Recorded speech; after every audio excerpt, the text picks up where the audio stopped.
مجھ سے اس پر بیعت کرو کہ اللہ تعالیٰ کے ساتھ کسی کو شریک نہیں کرو گے، چوری نہیں کرو گے، زنا نہیں کرو گے، فقر کے ڈر سے اپنی اولاد کو قتل نہیں کرو گے، جان بوجھ کر کسی پر بہتان نہیں لگاؤ گے، اور شرعی احکامات میں نافرمانی نہیں کرو گے۔ جو کوئی تم میں سے اس عہد کو پورا کرے گا، اس کا اجر اللہ تعالیٰ کے ذمہ ہے۔ بسم اللہ الرحمن الرحیم۔ السلام علیکم ورحمۃ اللہ وبرکاتہ۔ حضرت عمر رضی اللہ تعالیٰ عنہ سے روایت ہے کہ نبی کریم صلی اللہ علیہ وآلہ وسلم نے ارشاد فرمایا، اسلام کے ارکان میں سے یہ ہے کہ دل و زبان سے تم یہ شہادت ادا کرو کہ اللہ تعالیٰ کے سوا کوئی الہ نہیں، کوئی ذات عبادت و بندگی کے لائق نہیں، اور یہ کہ محمد صلی اللہ علیہ وآلہ وسلم ان کے رسول ہیں، اور نماز ادا کرو، زکوٰۃ ادا کرو، ماہ رمضان کے روزے رکھو، اور اگر تم حج کی طاقت رکھتے ہو تو حج کرو۔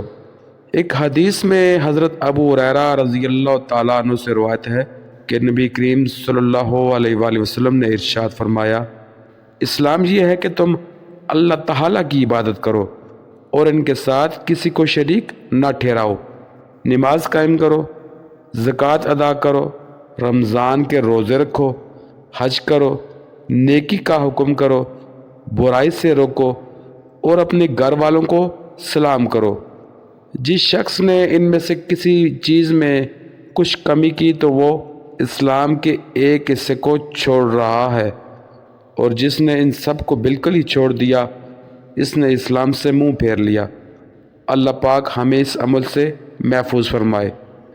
ایک جگہ حضرت حذیفہ رضی اللہ تعالیٰ عنہ سے روایت ہے کہ نبی کریم صلی اللہ علیہ وآلہ وسلم نے ارشاد فرمایا، اسلام کے 8 حصے اہم ہیں، ایمان ایک حصہ ہے، نماز پڑھنا ایک حصہ ہے، زکوٰۃ دینا ایک حصہ ہے، حج کرنا ایک حصہ ہے، اللہ تعالیٰ کے راستے میں جہاد کرنا ایک حصہ ہے، رمضان کے روزے رکھنا ایک حصہ ہے، نیکی کا حکم کرنا ایک حصہ ہے، برائی سے روکنا ایک حصہ ہے۔ بلا شبہ وہ شخص ناکام ہے جس کا اسلام کے ان اہم حصوں میں سے کسی میں بھی کوئی حصہ نہیں۔ مسند احمد کی ایک روایت آتی ہے جس میں حضرت ابن عباس رضی اللہ تعالیٰ عنہ سے روایت ہے کہ نبی کریم صلی اللہ علیہ وآلہ وسلم نے ارشاد فرمایا، اسلام یہ ہے کہ تم اپنے آپ کو عقائد اور اعمال میں اللہ تعالیٰ کے سپرد کر دو، اور دل و زبان سے تم یہ شہادت ادا کرو کہ اللہ تعالیٰ کے سوا کوئی الہ نہیں، کوئی ذات عبادت و بندگی کے لائق نہیں، محمد صلی اللہ علیہ وآلہ وسلم اس کے بندے اور رسول ہیں۔ نماز قائم کرو اور زکوٰۃ ادا کرو۔ صحیح البخاری کی ایک خوبصورت روایت آتی ہے جو ایمان کو تازہ کر دیتی ہے، جس میں حضرت ابو ہریرہ رضی اللہ تعالیٰ عنہ فرماتے ہیں کہ دیہات کے رہنے والے ایک صاحب رسول اللہ صلی اللہ علیہ وآلہ وسلم کی خدمت میں حاضر ہوئے اور عرض کیا، یا رسول اللہ، مجھے کوئی ایسا عمل بتا دیجئے جس کے کرنے سے میں جنت میں داخل ہو جاؤں۔ آپ صلی اللہ علیہ وآلہ وسلم نے ارشاد فرمایا، اللہ تعالیٰ کی عبادت کیا کرو، کسی کو ان کا شریک نہ ٹھہراؤ، فرض نماز پڑھا کرو، فرض زکوٰۃ ادا کیا کرو، اور رمضان کے روزے رکھو۔ ان صاحب نے عرض کیا، اس ذات کی قسم جس کے قبضے میں میری جان ہے، جو عمل آپ نے فرمائے ہیں ویسے ہی کروں گا، ان میں کوئی اضافہ نہیں کروں گا۔ پھر جب وہ صاحب چلے گئے تو رسول اللہ صلی اللہ علیہ وآلہ وسلم نے ارشاد فرمایا، جو شخص کسی جنتی کو دیکھنا چاہتا ہو وہ ان کو دیکھ لے۔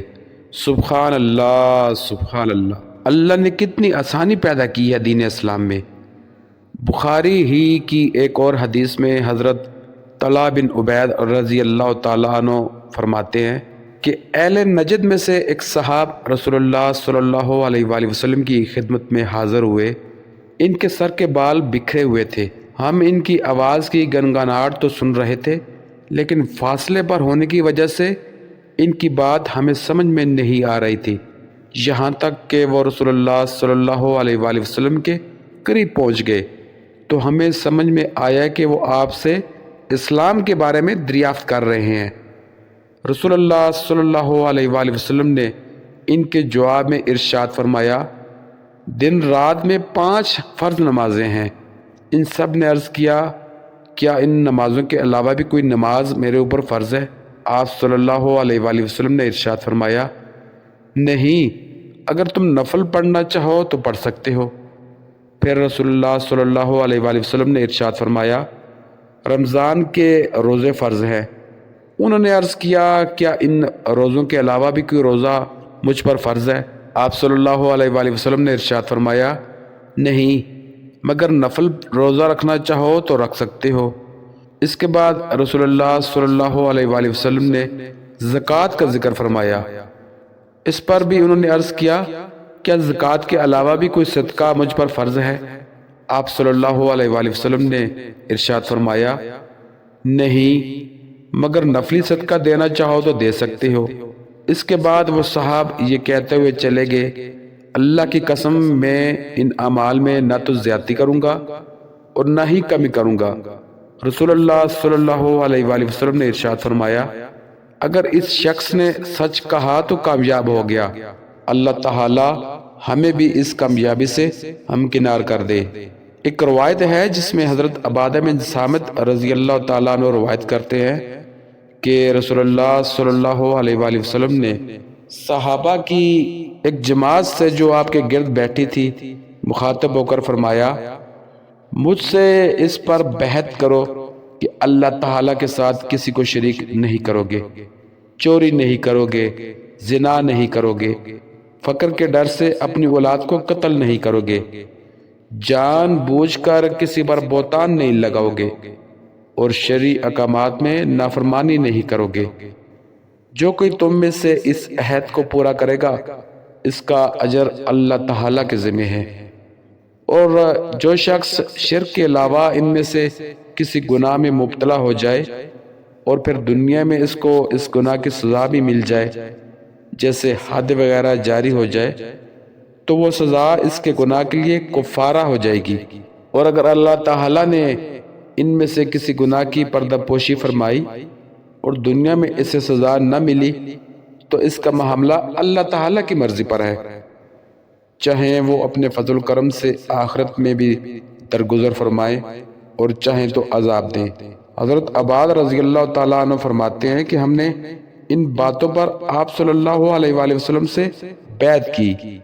دعا ہے اللہ تعالیٰ ہمیں دین پر صحیح معنوں میں عمل کرنے کی توفیق عطا فرمائے، آمین۔ ناظرین، کمنٹ باکس میں اللہ کے ناموں میں سے ایک نام لازمی لکھیں۔ جزاک اللہ۔